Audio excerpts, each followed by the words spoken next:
Ang pagganti ay para sa mga mahihina. Ulitin ko lang yung pinost ko before na nagkaroon ng maraming shares nung panahon na naipost ko. Weak people revenge. Strong people forgive. Intelligent people ignore. Kung magigets mo ang meaning ng post na ito, malaki. Malaki ang may tutulong nito sa iyo. Sa personal o kaya sa trabaho, mas marami kang magagawa kung di mo talaga sila pinapansin. Mas nakaka-focus ka. Maging malakas sa harap at likod ng mga paninirang ito. Maging mas malakas para na rin tuloy-tuloy ang mga magagandang pangyayari sa iyong buhay. Sa totoo lang, sisirain lang naman talaga ng mga taong yan ang diskarte mo.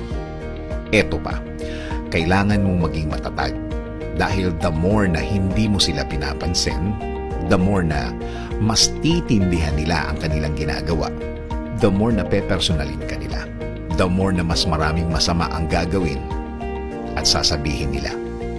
Pero don't worry, titigil din ang mga yan kapag wala silang nahihita sa iyo. Wala kang reaksyon, wala kang sasabihin at gagawin. Mapapagod na lang yan at isang araw, tatantanang ka na ng mga yan. At pagkatapos nun, hahanap na lang sila ulit ng mga bibiktimahin nila. Hahanap na lang sila ulit ng ibang kwento para paggrabihin ulit at makaistorbo ulit ng ibang tao.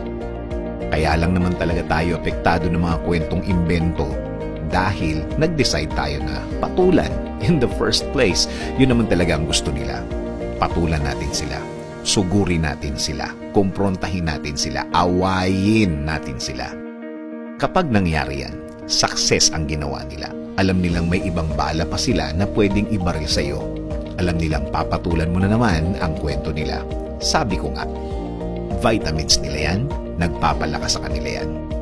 Well, the more na madrama ang patol mo, the more na naa-addict silang gawin ang paninira nila sa iyo.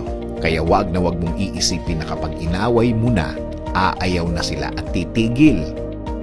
Ang pananahimik mo at di mo pagpatol ay hindi isang kahinaan. Kung tutuusin, yan na ang start ng pagganti mo.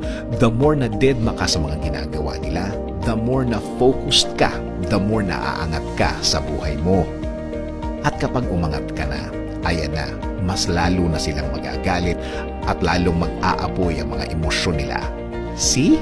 Mas nakakaganti ka na kasi nga ayaw na ayaw nilang nakikita nila ang pag-angat mo.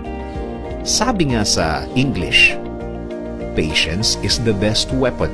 Success is the best revenge. Maraming beses mo nang napatunayan na walang mangyayari kung papatulan mo ang mga daldal na walang saysay. Ibaling mo na lang sa pagsisikap at focus ang oras mo para tuloy-tuloy din ang pagtanggap mo ng plano ng Diyos. Hayaan mo na si Lord. Alam na niya ang gagawin sa mga yan. Sabi nga sa John 16:33, I have told you these things so that in me you may have peace. In this world you will have trouble, but take heart. I have overcome the world.